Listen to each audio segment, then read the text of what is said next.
when we know we want to be parents, we know we want to be parents. And it was no different for Tanner and his husband. They knew they wanted to be parents, and for them, having a biologic tie was something that they were really hoping would be true. It seemed pretty easy. They would find an egg donor, they would find a surrogate, and they would have their baby. Well, sometimes things don't go exactly according to plan. Sometimes it's easy one time, and maybe not so much the next. Today, I have Tanner as a guest on the show, and you get to hear how he and his husband have created the family they have so far. Welcome to the Becoming Baby Ready podcast, your podcast for queer family planning. My name is Sam, and throughout this podcast, you'll hear me have conversations with professionals who work alongside people who want to start and grow their families, as well as parents of intentionally created families. Everyone I speak to identifies as being part of the 2S LGBTQIA+ community. This is your opportunity to learn answers to questions you didn't even know you had. Welcome, everyone. Today, I am really excited to be connecting with Tanner. Tanner, welcome to the show. Thank you for being here. Please tell us about who you are and the members of your family. Thank you so much for having me. I'm Tanner Davies. I'm married to Michael, and together we have a beautiful 2-year-old son that we had via surrogacy, and we are currently on a sibling journey, attempting to connect with another amazing woman to help us complete our family. Excellent. So the surrogate you used last time is not one that you're able to use this next time. So that's kind Yeah, of where you're so at.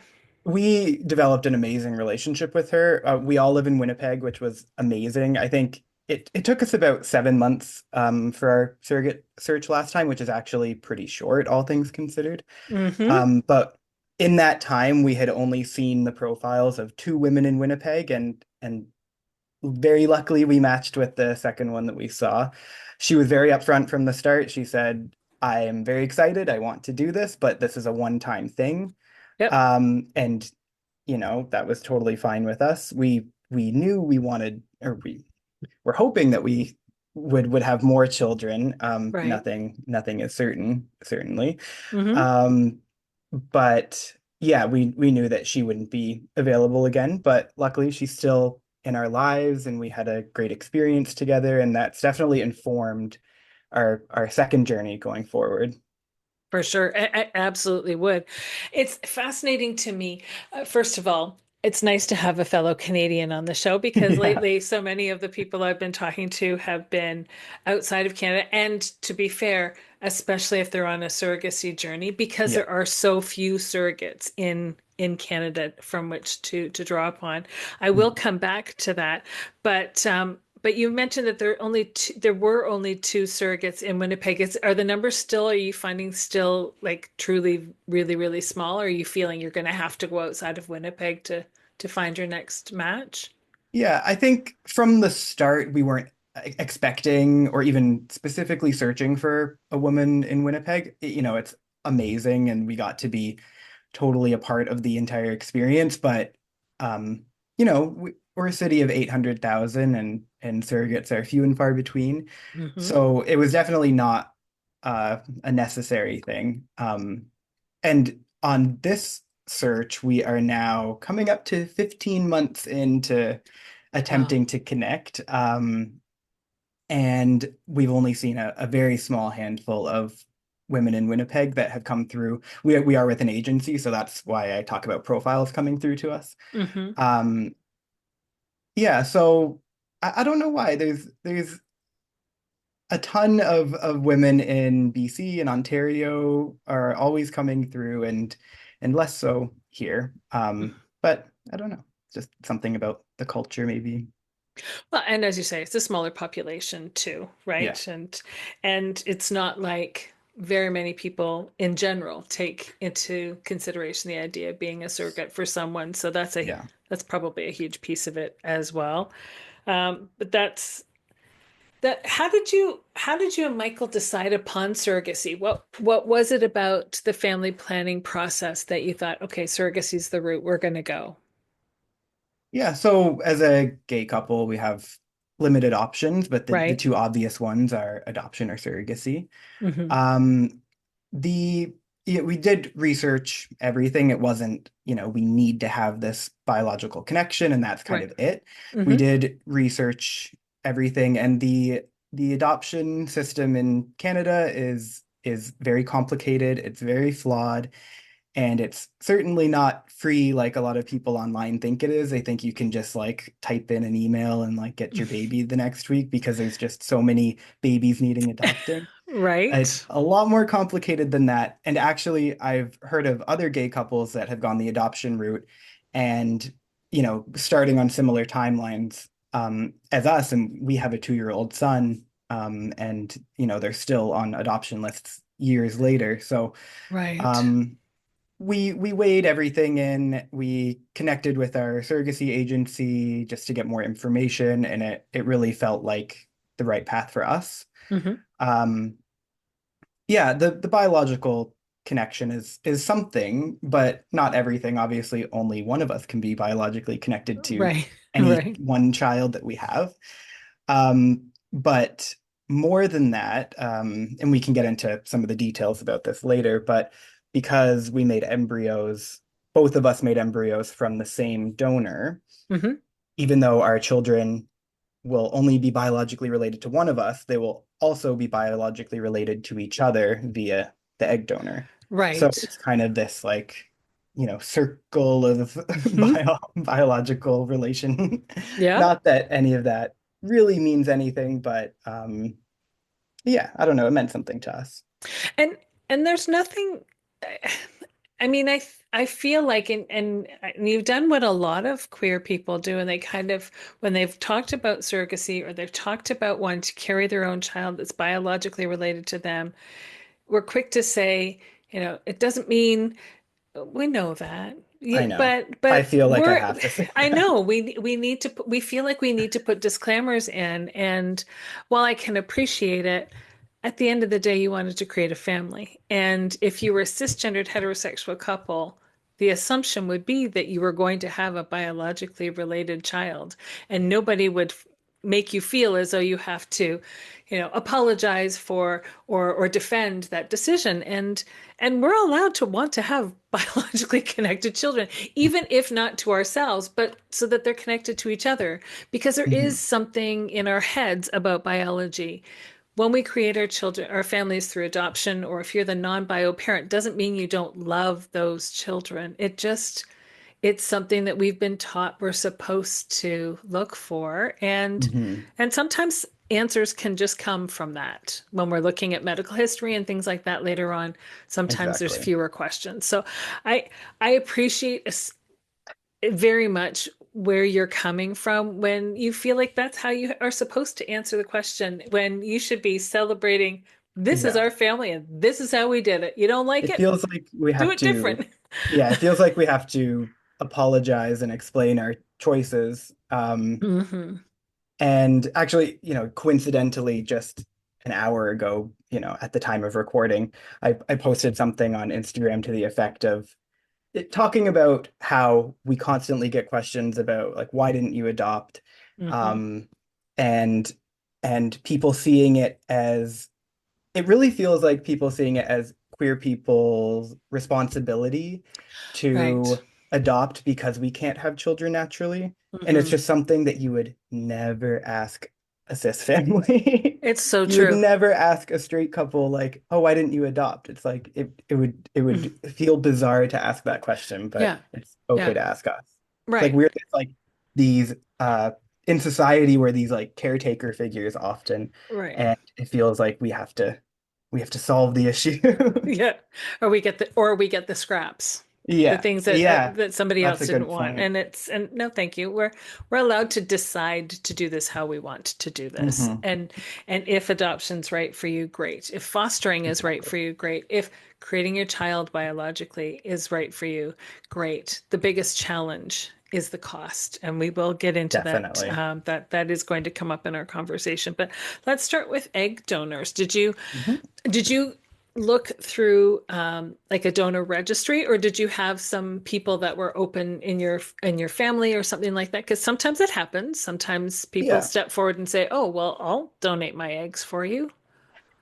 I think it was important to us that we didn't personally know the egg donor. Fair. Mm-hmm. And I know a lot of gay couples feel the same, and a lot of gay Yep. couples feel completely the opposite. They would love to have a personal relationship. It Mm-hmm. didn't really matter to me whether it was like a truly anonymous donation, which if you're familiar with the egg donation process, it's like a known donation or an anonymous donation. Mm-hmm. That didn't really matter to us. We were just going to take the lead of the egg donor that we chose. Mm-hmm.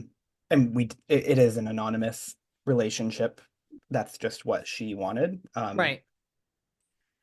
Yeah, so we did work with an agency, and we did get a catalog. It's a little different than I guess a sperm bank, a sperm catalog. I Mm-hmm. think the um, it's obviously a lot more demanding of a process to extract a woman's eggs. It is. Yes, it is. Yeah, and to be a bit more specific, because we wanted to both create embryos from the same woman, Mm-hmm. um, we need I'm not sure if you're familiar, but maybe Yep. some people in the audience aren't, with AMH levels Yep.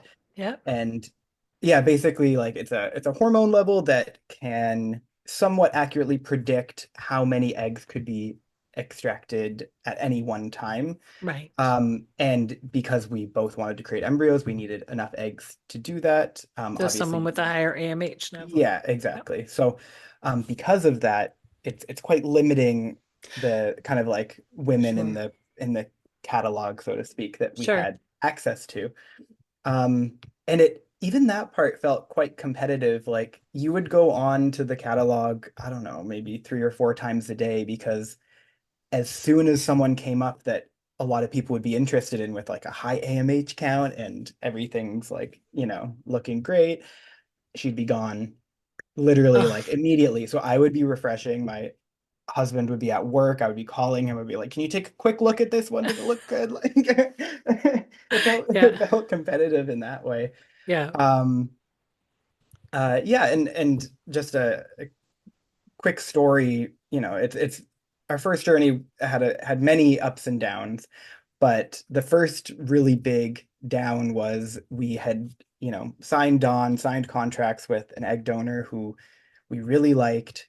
Um, and the morning of the procedure, we got an email saying she's not coming. She backed out.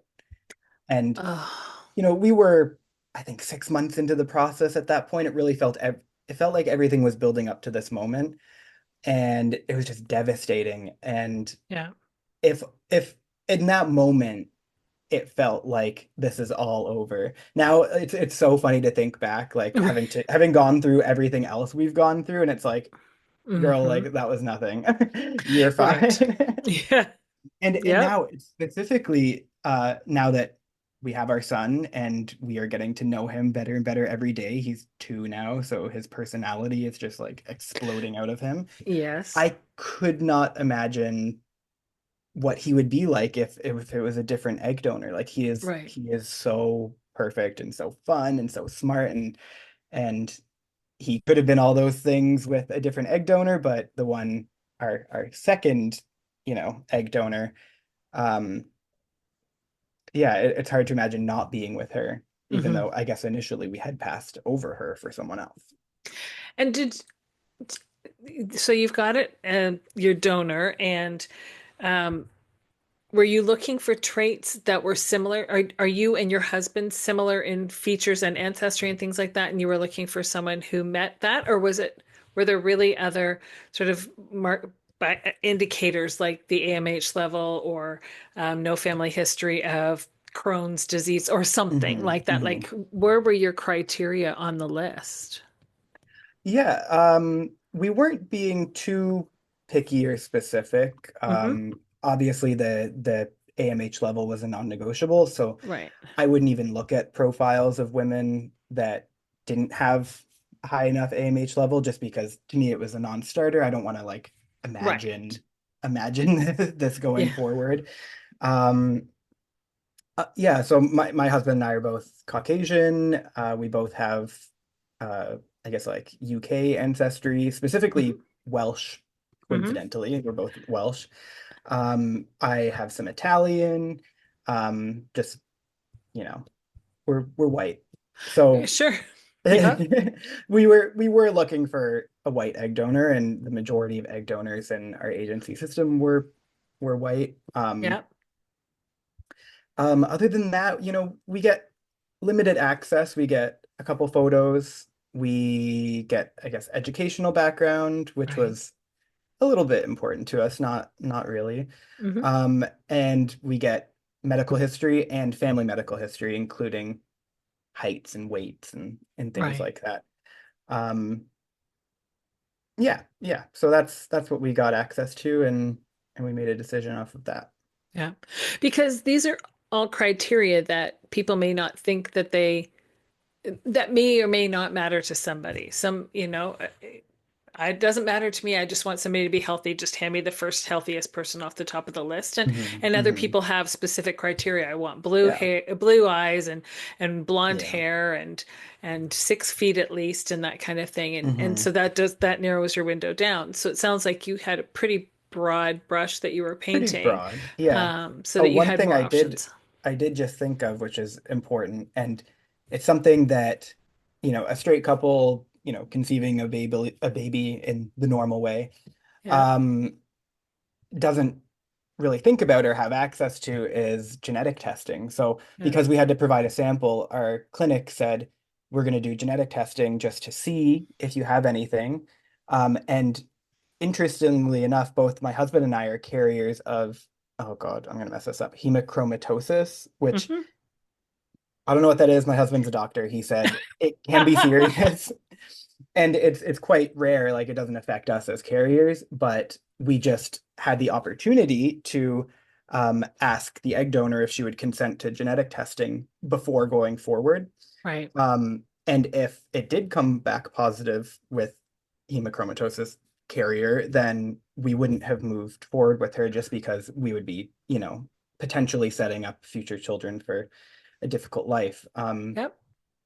But she wasn't a carrier of that. And it did kind of highlight some of the benefits of going through all of this process of, Sure. what if, you're just a straight couple who meet and you both are carriers of this very rare thing. I mean, it's Yeah. like it's a fear that people don't even really think to have, but that's Mhm.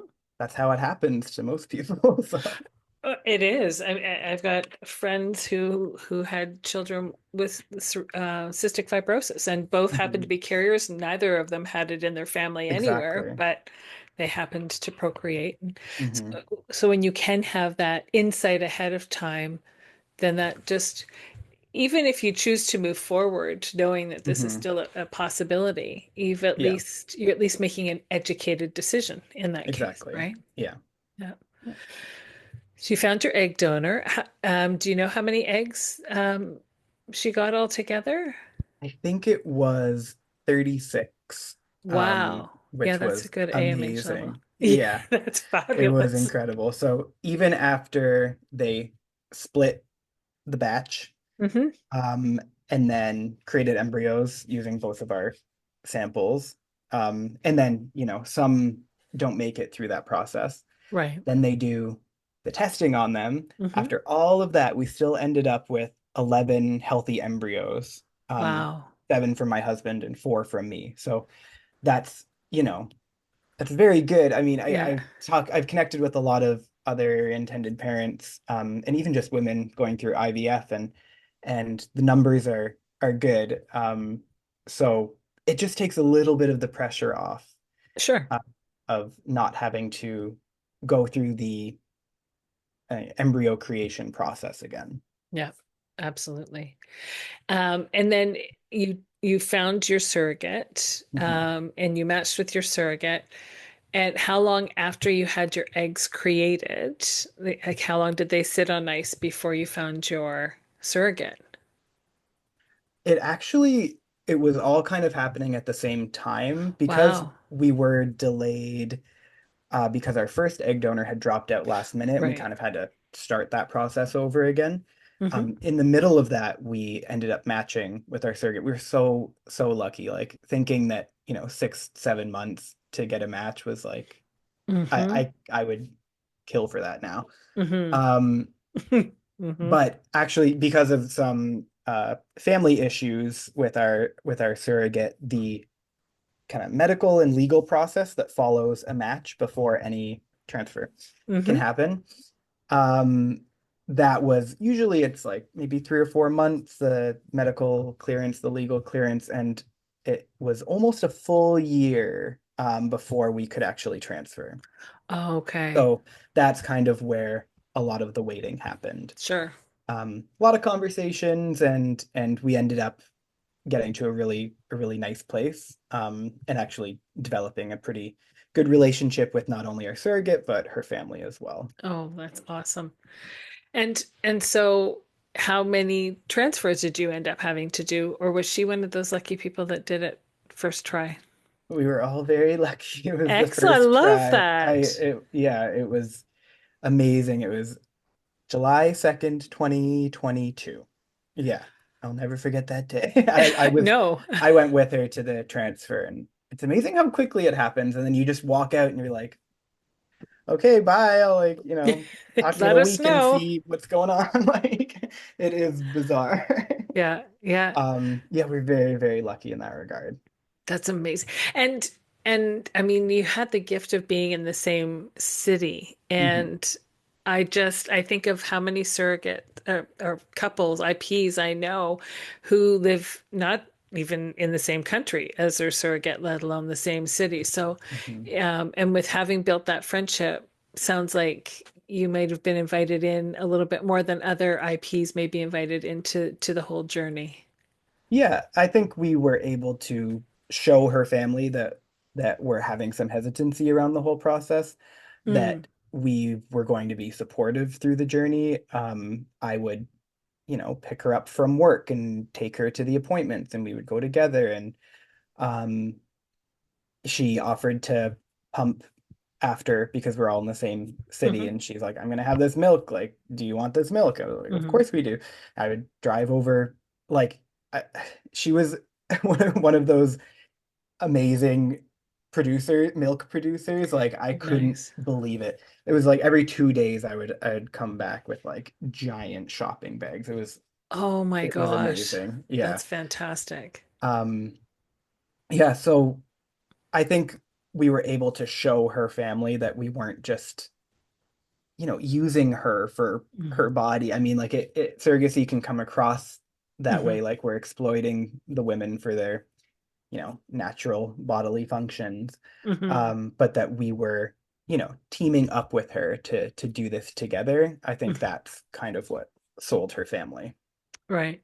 Did she ever tell, because for anyone listening, if you're not in Canada, you may not realize that in Canada, surrogacy is altruistic. You Hmm. can't pay someone to be your surrogate. You can pay for things for them. You can pay for massage appointments or new clothes or Yeah. whatever they feel that they need throughout the process, but you can't physically give them a wage for Yeah. carrying a child for you. And so um, and lots of people have lots of different opinions on that either side. I'm not here to debate Hmm. whether they should or shouldn't be compensated. That's not what I mean. But because that is the case, more often you hear people who aren't doing it for financial gain, they're doing it for other reasons. Did your surrogate ever kind of get into tell you why it is that it was important for her to be a surrogate? Yeah, at the beginning of our journey, she talked to us about how she had a very close friend of hers who was struggling with fertility, and she was done having children at that point. So she had offered to be a surrogate for her friend, and then her friend ended up getting pregnant, which was amazing. Oh, that's Um, but she had excellent. already had this thought in her head, like, oh, I'm going to be a surrogate, and she had done some research. So that's kind of why it was already on her mind. Hmm And she's the kind of woman, she's amazing. She's the kind of woman that, like, really likes gathering unique life experiences, and I mean there's you'll be They're not hard much more pressed to unique than this. find to find a more unique experience than carrying Yeah, another couple's child. Yeah, so that's why she ended up doing it. that's amazing. Hold on for just a moment. We'll be right back. You know about babyREADY because you're listening to this podcast, so you know that we are all about queer family planning and helping you have the family of your dreams. But did you know that we don't abandon you once your baby arrives? We actually offer parenting coaching as well, and that's not just for the newborn phase, although we are there for that, but it's through toddlerhood and young children, tweens, and even through the teen years.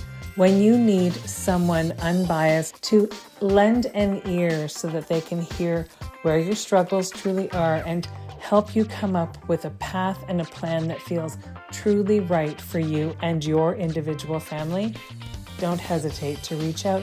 We are always happy to be there for you. Visit us at www.babyready.info for more information. And so she has children already, which Mhm. again, some people may not realize is generally speaking, that is a criteria that all universally all surrogacy agencies requires that Mhm. you can't be a surrogate unless you have birthed the child yourself. Yeah. And that's more than anything because it is a costly process and there's lots of hormones and all kinds of other things involved in it. Mhm. The agency wants to make sure that everything's working the way that it's supposed to and that you are feeling as though you are not missing something by carrying someone Yeah. else's child. So, I mean, all of this is understood, Mhm. but how did her children respond to this decision for her to provide this gift to you? Yeah, her children were very supportive. They just kind of went along with it. Two young daughters. I'm not sure what they would be now, but they were maybe 6 and 10 at the time. They loved it. They kind of loved the whole process and um, got to know them a little bit too, which was interesting. Right. Yeah, yeah, it was like I don't know, mommy's little friend, little what Yeah. did she call it? Her womb mate. I think she had another word for it. There's all these funny Yeah. words that surrogates come up for. You know, they have this like little surrogate language. Yes, yes, I belly love it. buddy and all that Belly kind of, buddy, yeah. yeah. And it's fascinating, but you do have to when you're thinking about taking this path to carry a baby for someone else and you have children, you have to think about how you're going to have this Yeah. conversation with these children about the fact that there was a baby in there and now there's not Hmm. and where did this baby go Yeah. and all of that kind of thing. But I always feel like what a gift these children are handed to watch their parent do something Hmm. so selfless as to carry Yeah. a human for someone else, right? Hmm. Can we dive into the money a little bit? As much as Of no one course, ever yep. likes to talk about it, No, the, I'm the full fact is, transparency with surrogacy stuff because we need more information out there. absolutely, and again, it's important that I'm speaking to a Canadian because Hmm. the pricing in Canada is different and not than it is in Yeah. the US because some people do things piecemeal, some people do things through agencies. Um, Did you investigate both options? Did you look at what it would be in terms of costs if you yourself found an egg donor somewhere and then you found a surrogate or and compared to what it costs to do it through an agency? We were pretty set from the start on working with an agency. I just Right. think we are lucky enough to, be able to afford the additional cost of an agency, which Mm-hmm. when you add everything up is actually, a small piece of the pie. Right. Um, but it's such a complicated minefield, even Mm-hmm. just helping the surrogate organize travel to the clinic. I mean, the agency takes care of all of that. So for us, it was kind of a from the baseline, we were going to be working with an agency. Mm-hmm. Agencies have different fees. They're all about the same. They offer different services. Um, yeah, so we knew basically what we were getting into money wise. Mm-hmm. Um, and it's a lot. I'm happy to talk Mm-hmm. numbers, Yeah. break it down if you want. Yeah. Yeah. Did you pay just a fee and then they disseminated where the money went? Or did they say, okay, we're at the egg donor part, that's going to cost you this much. We're at the lawyer part, that's going to cost you this much. Yeah, it was broken down. So up front, you paid the agency fee, which was, so that they can provide you all of these services.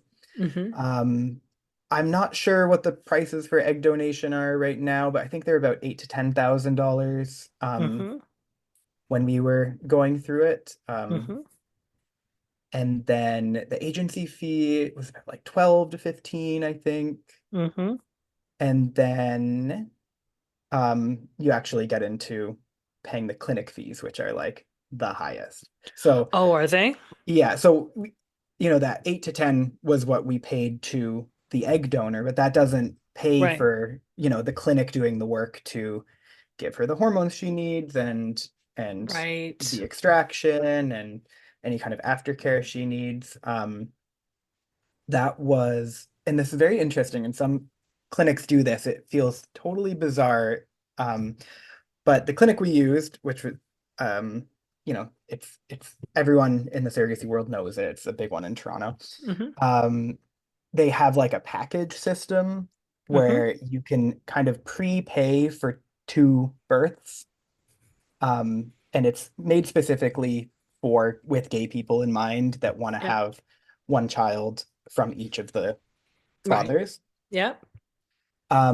So that large fee, which I think was about 60 or $70,000, Okay. covers all of the embryo creation and storage, genetic testing of the Mm-hmm. embryos, and then transfer costs, as well as the kind of hormones that the surrogate needs after transfer to make sure that she keeps the baby. Yep. And when you're talking about the 60 to 70, is that per birth then, or is that your No, fee for two births? Like that is the that's two births. Yeah, that's like the package for two births. Okay. It's cheaper if you just do one, but we knew from the start that we wanted to do two. So it's Hmm. making this second journey cheaper because we've kind of prepaid all this like the terminology around this. It feels so weird, like packages and prepaying. And I And mean, we're when we're talking talking about about like, humans, yeah, we're talking about like creating babies and yeah, surrogates. And it's like, when I got that paper looking at the different packages, I was like, this is so weird. right, Um, it is. And are yeah. lawyers' fees included in that? Lawyers' fees are not included in that. They were on top of that, but the lawyers' fees were actually pretty small. They weren't too bad. Um, Okay. I think all in was maybe 5,000, and that includes obviously we have to pay for our surrogate's lawyers as Yeah. well. But it's not chump change. We're not looking at It's a like lot of money.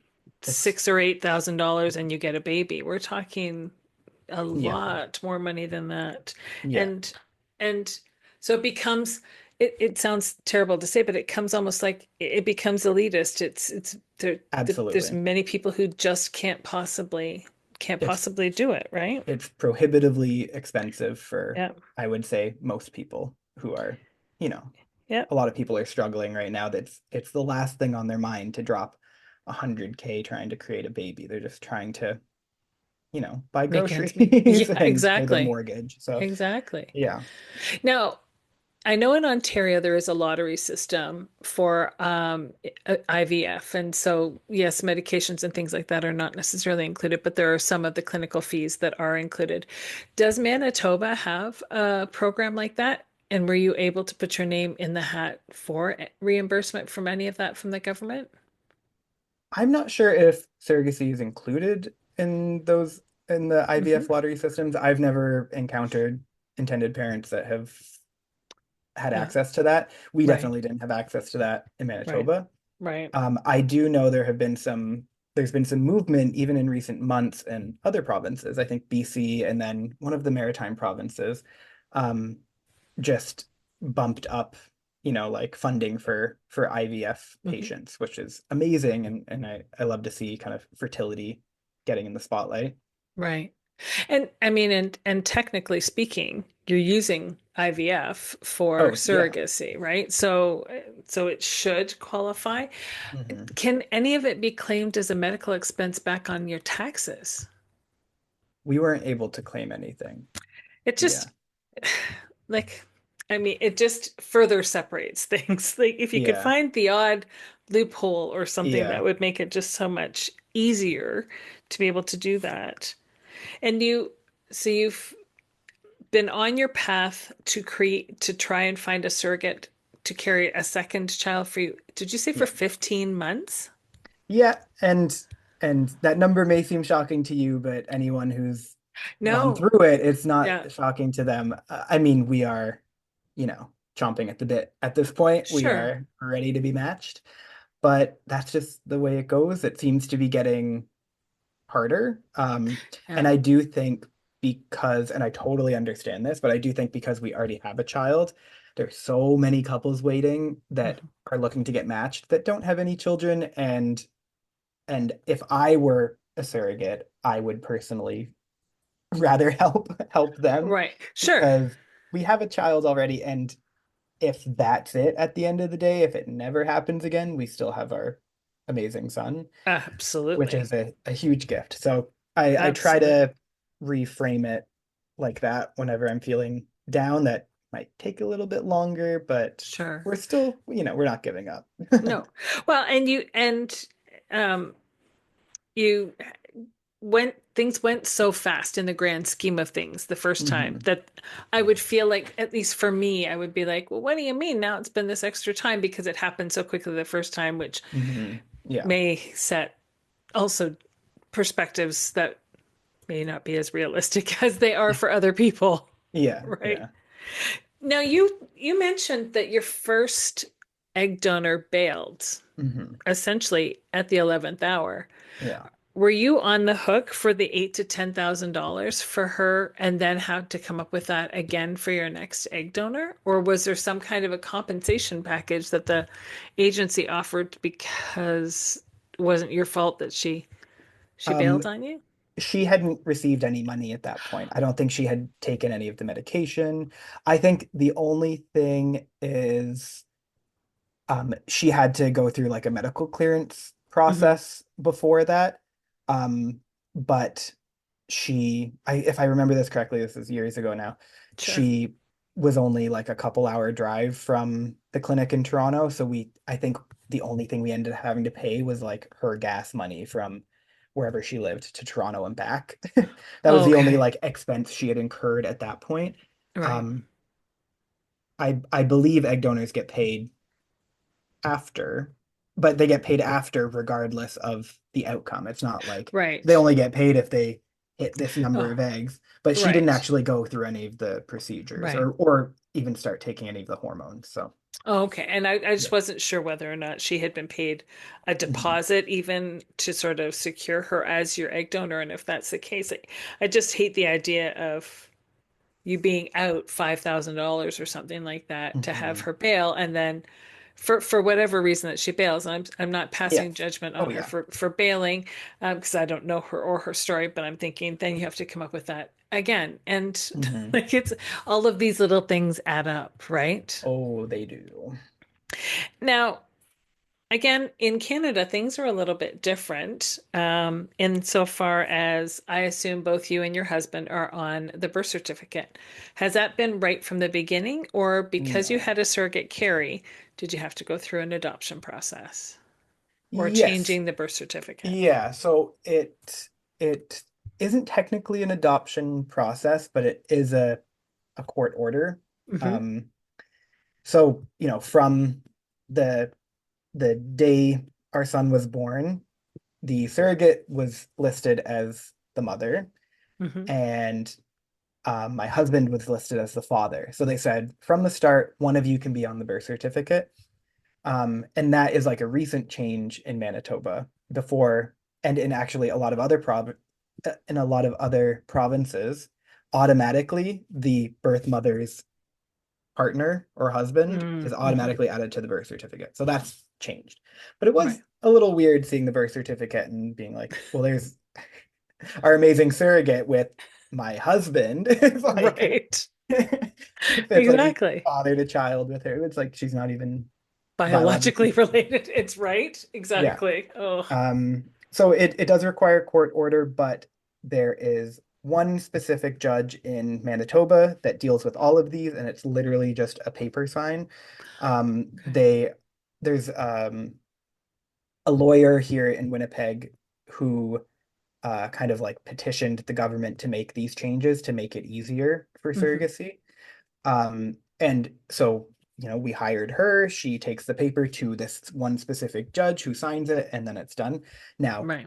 I say it like it just happened the day he was born. That took 5 weeks because lawyers and judges take their time doing everything. Mm-hmm. Um, and it was a very expensive paper sign. I think just that part was like $2,000 or $3,000. Yep. But I mean, what are you gonna do? So it takes our surrogate off and it puts me on. So now, we have a proper birth certificate from Manitoba with my husband and I both on it. Right. And in Canada, again, this may surprise those who are not living here. That's all we need. We don't have to do a Hmm. second parent or step parent adoption here. And Yeah. my hope is that if there is a changing of the tide at the next federal election, that isn't something that changes, that then we have to start Hmm. backtracking again quickly to get the Yeah. next thing Yeah. Luckily, dealt with. it seems like most of these are dealt with province by province. Like every province has wildly different rules to the point where Hmm. we have been specifically advised by lawyers you cannot pick a surrogate from Quebec. It's just Right. unless unless they live like so close to an Ontario hospital, if they like live on the border, Yeah, then right. she could deliver in Ontario. But yeah, so that's unfortunate, but Yeah. it is kind of dealt with province to province. Yeah. It's true. It is true, and I have heard that about Quebec a number of times, and that's sad that that's part of Yeah. our country, and that's a piece Yeah. that isn't that's a door that's closed, especially when you're limited on your doors as it is, Hmm. right? What is it that you wish that someone had taken the time to tell you before you kind of started down this path? Wisdom that they'd shared or advice they'd provided to you. It's interesting because I'm a researcher. I knew everything that was going to happen before it happened, and even when there were delays and ups and downs with the surrogacy part of it, I was kind of anticipating something to happen, and I was okay with that. Mhm. What I wished I had asked more women about were like general pregnancy things. I was Right. totally clueless. And there was several instances where there were a couple scary moments. Like pregnancy is terrifying. But as a self-confessed control freak, being completely like out of the equation, like, Yeah. she's up the road growing our baby, essentially. Hmm. So at 20 weeks, our surrogate called us and she just said, like, I was feeling some pressure and I stood up and a bunch of blood came out. And, you at 20 weeks, you hear like pressure and blood and you're like, oh, it's over. It's over. In my mind, I'm like, it's Yeah. over. And then my Right. husband, who is not only a doctor, but he's a children's doctor, he's a pediatric doctor. Hmm. He was Hmm. like, it's okay. There's a million things that could have caused this that can make it okay. So Right. scary hospital visit, but it was fine. It was just like a burst capillary or something that the blood had collected and then came out. Yeah. Um, yeah, so it was kind of a shock to me how little I knew about Hmm. pregnancy Hmm. and how I could have saved myself a lot of stress if I had researched that part of it, which is the most important part. Yeah. Fair. And in fact, I have worked with a community health center in Toronto, and just this past fall we created a program for intended and adoptive parents about about exactly that. Not just like the latter part, the things that can come up during pregnancy. What can labor and birth look like, especially Hmm. if you are sitting in another room? How long can it Hmm. take? What can you expect? And then what is this life going to be like with this human that's now on the outside? Because Yeah. prenatal classes are typically designed for people who are carrying their own child and birthing their own Hmm. child. And so we put together this program because you're right, there's not a lot out there, Yeah. and people don't talk about it and they don't know that they should be asking about it Yeah, I would until have they're in it. benefited from that a lot if I didn't have my husband. I mean, he really steered me through a lot. Um, Yeah. just, he's a an eye surgeon now, like a pediatric eye surgeon now, but when they go through medical school, they learn all Mm-hmm. kinds of things about all different specialties, and he was able to talk me down a couple times. I just think like losing control. I feel like even if you are pregnant, you feel like you're not completely in control, but Right. you have some sway over the things that are going on with your body. But just, I would have given anything to be able to carry this child just so I could, you Mm-hmm. know, manage it in my way. I think that was Yes. very difficult for me. Yep. Fair. That's Yeah. fair. Yep. That makes perfect sense to me. Yep. And now you have your beautiful child. Hmm.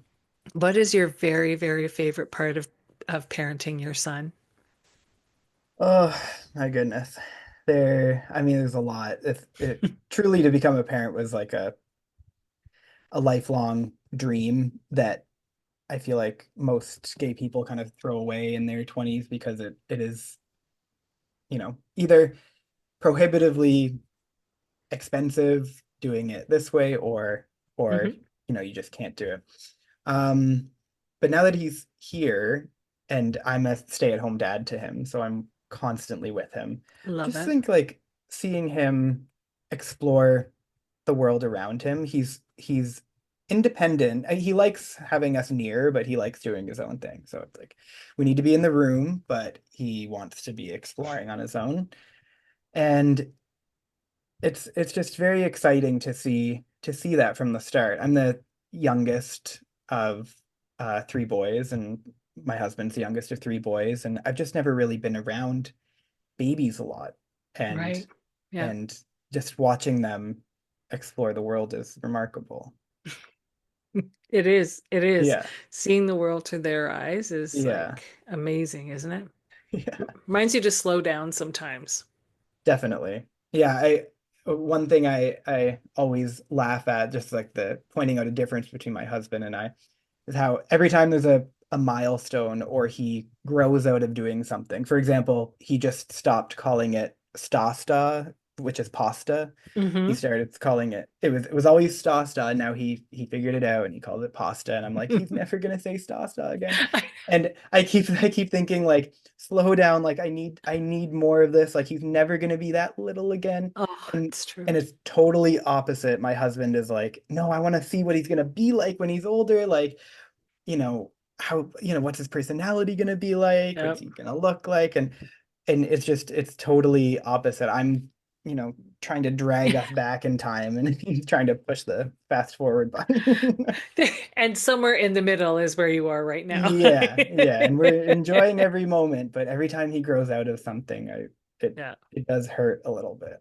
Yeah. But then there's, five new things he does, which are even more exciting. So, No, oh, it's totally true. It's totally true. mhm, You don't realize you can't know how much you're going to love those things he's doing next because you haven't mhm, seen them yet.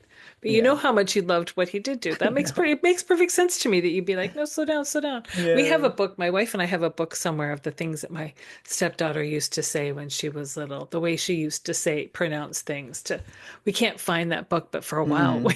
we will find them. I find it at some point when we move or whatever, but Yeah, just because you're, yeah, how will you ever remember that he said Stasta, I know. right? Yeah, yeah. Except you will. Except you will. I'll remember some of them, but I'm Yeah. sure I'll lose some. But Yeah, for sure. I want to thank you so much for taking the time to chat with me this afternoon. It's been a lot of fun hearing about your family creation, and I'm sending out all of the energy to you to find that surrogate, that perfect surrogate, very, very soon. And for those who want to follow you on Instagram, can you throw out your handle on Instagram and I'll make sure I include it in the show notes. Definitely. First of all, thank you so much for having me on, Sam. This was a pleasure talking about this. We've recently become more open about our surrogacy journey. We are quite private the first journey. It is such an intimate experience, but Sure. this time, especially with the goal of connecting with another surrogate, we've been a lot more public, and I've loved having conversations like this. So Oh, thank you good. very much. My Um, pleasure. if anyone would like to follow our surrogacy account, it is our missing piece, our.missing.piece. Um, and I also have another account, Bake with Tanner, if you like baking stuff, and I put my family up there as well. Love it. Excellent. I'm going to put them both in my show notes so everybody can follow you everywhere.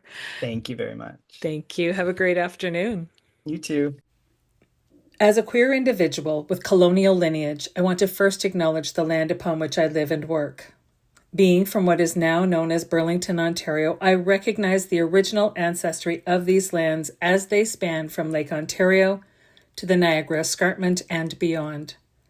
These lands are steeped in Indigenous history that benefits my community every day. The territory is mutually covered by the Dish with One Spoon Wampum Belt Covenant, an agreement between the Iroquois Confederacy, the Ojibwe, and other allied nations to peaceably share and care for the resources around the Great Lakes. I would like to acknowledge that the land on which I stand is part of the treaty lands and territory of the Mississaugas of the Credit. The land dictates everything about our ways of being. Particularly, the land teaches us about fluidity. Concepts of the binary system and heteropatriarchy were imposed by the colonials who were, at the same time, removing children from their homes, families, and all that was familiar to them. These same children were divided by the only two prescribed binaries recognized by the settlers, and they were forced to conform to a performative, gendered falsehood. The land doesn't operate under binary thinking. It is diverse, complex, and unpredictable at times. Rather, the land holds us and all of our remarkable pasts and identities. Every organism and spirit has a purpose. It is from this understanding that I strive to live and grow. Thank you for joining me today on the Becoming Baby Ready podcast. If you have a story that you'd like to share, or you know someone who might, if you're a professional who works in the capacity of helping people start and grow their families, and you identify as being a part of the 2S LGBTQIA plus community yourself, then please don't hesitate to reach out. We always have room for more stories to share, and there's always more learning to do.